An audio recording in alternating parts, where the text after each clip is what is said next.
Oi, gente. Bom, vamos apresentar aqui o princípio de funcionamento da medição de velocidade de giro com uso de encoder. A gente tem isso daí no ABS dos carros. A gente também pode usar isso no seguidor de linha para ter a medição precisa da velocidade de giro, para fazer o controle. Então, aqui, essa teoria está na apostila de seguidor de linha. Essa apostila tem alguns assuntos aí relacionados à construção de seguidores de linha.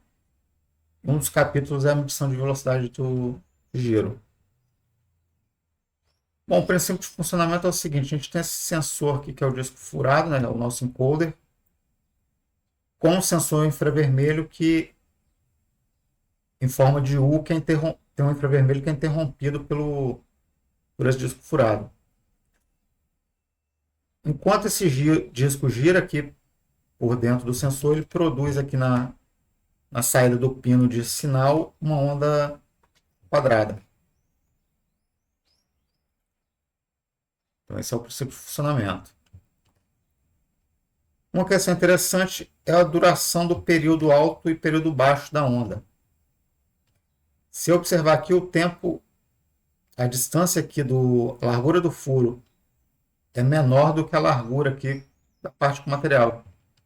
Então eu tenho uma onda que o período alto, o tempo alto é diferente do tempo baixo. Como consequência disso, eu tenho que optar aqui por usar ou a borda de subida ou a borda de descida. Não posso usar a mudança do sinal, porque senão eu ficaria medindo aqui tempos diferentes. Então, eu vou usar, por exemplo, aqui o período de subida, o tempo de subida, para disparar a interrupção desse sinal. Então, pego aqui a subida, pego a próxima subida, com isso eu meço esse tempo, que é o período da onda. Então, eu comentei aqui, tem que escolher ou usar a interrupção tipo rising ou falling. Não pode ser usada o tipo change por causa dessa diferença aqui. Bom, aqui tem as equações, é bem tranquilo de entender. Eu vou ter a frequência do sinal em Hertz, a frequência de giro em Hertz, que não é tão usual. No fim, a gente vai converter isso para a frequência de RPM, frequência de giro em RPM, que é o mais comum aí, né, para se medir frequência de giro. O número de furos do encoder, eu preciso disso para fazer a conta. Então, no caso desse disco furado aqui, ele é um disco de 20 furos. Aqui tem um anúncio, ó, disco de 20 furos. Então, eu preciso disso daí para fazer a conversão da frequência do sinal em velocidade de giro em RPM. Eu vou usar a interrupção aqui de subida, por exemplo, para medir o tempo, o período da onda, que é o tempo entre duas subidas. Com isso daqui eu vou fazer a conta e obter o valor do giro em RPM. O sistema de equações é bem tranquilo. Vou apresentar aqui de forma rápida, mas é bem fácil de entender. Bom, qual é a frequência do sinal que eu meço no pino do sensor do encoder? Vai ser a frequência de giro em Hertz vezes o número de furos do encoder. Então, no caso desse disco furado do carro em seguidor de linha, é 20 furos. Aqui, só isolando a frequência de giro, fica sendo a frequência do sinal dividido pelo número de furos.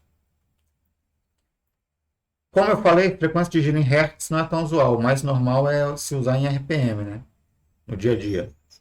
Então, a conversão de Hertz para RPM é multiplicar por 60. Então, uma frequência aí de giro de 1 Hz, 1 giro por segundo, corresponde a 60 giros por minuto, 60 RPM. Aqui eu vou pegar a equação 2,1 e vou substituir aqui na 2,2. Aí eu obtenho a 2,3. Então, a frequência de giro em RPM é 60 vezes a frequência do sinal em Hertz dividido pelo número de furos. Na programação, a frequência que eu vou medir aqui, a frequência do sinal, eu vou contar o tempo entre duas bordas de subida. Então, vou ter o período do sinal. E aí eu uso essa relação aqui. Frequência do sinal é 1 dividido pelo período do sinal. Então, o que eu vou fazer? Eu vou substituir essa equação 2.5 na equação 2.4. A 2.4 já é o caso particular aqui, considerando um disco de 20 furos. Então, a fórmula geral é essa daqui. 60 vezes a frequência do sinal dividido pelo número de furos me dá a frequência do giro em RPM. Se eu estou usando um disco de 20 furos, eu já substituo aqui por 20 no número de furos. Então, aqui o 20 com 60 divide, né? Então, a frequência de giro em RPM vai dar 3 vezes a frequência do sinal. Essa equação final é mais importante. A questão é que na programação do microcontrolador, eu vou medir, na verdade, esse período aqui, o tempo, a distância em segundos de duas subidas. Esse período se relaciona aqui com a frequência por essa equação aqui. Frequência é 1 dividido pelo período. Então, isso aqui eu vou substituir a 2.5 na equação 2.4. E aí eu obtenho a equação final. Frequência de giro é 3 vezes 1 dividido pelo período. Então, resumindo aí as equações mais importantes, se você tem a frequência, é isso. A frequência do giro em RPM é 3 vezes a frequência do sinal. Se em vez da frequência você tem o período, a frequência de giro em RPM é 3 dividido por período do sinal. Então, são as duas equações aí que eu preciso.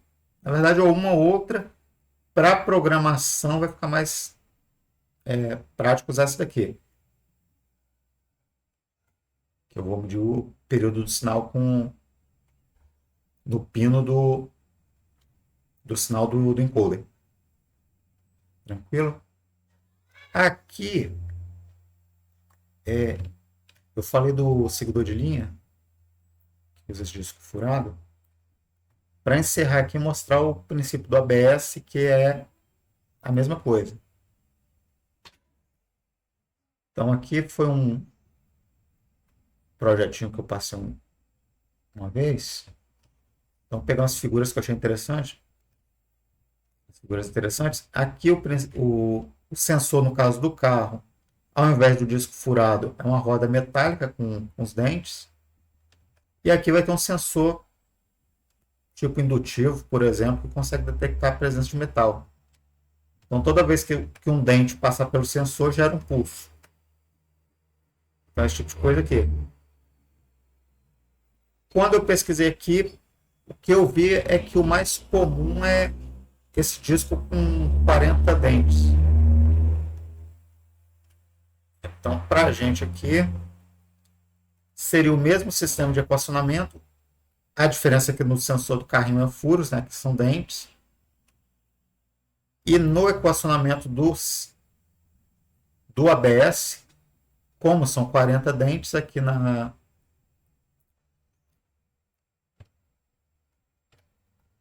equação 2.4, ao invés de entrar 20, entraria 40. Então, mesma equação, só isso. Muda aqui o número de furos ou dentes. Né? Agora, no caso do carro, são dentes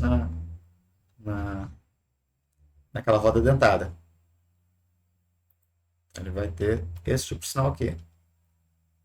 Bom, aqui está. Como esse dente vem aproximando e afastando de forma gradual, ele considerou aqui que vai se gerar uma senoide. Da senoide para gerar uma onda quadrada é bem tranquilo, né? Você pode usar uma PIOP, por exemplo, sem realimentação. Então, pegar aqui, por exemplo, converter um sinal senoidal numa dente de serra, você faz isso com a PIOP sem realimentação ou com um comparador, você consegue fazer isso. Vou pegar aqui, por exemplo, sinal senoidal, ali é um PIOP. Então, isso aqui. Com isso, você converte um sinal senoidal numa onda quadrada. Vou colocar aqui um osciloscópio para a gente conseguir ver isso. Pegar o original aqui em amarelo e o sinal quadrado aqui no verde. Ligar a simulação, ligar aqui. Então tá aí.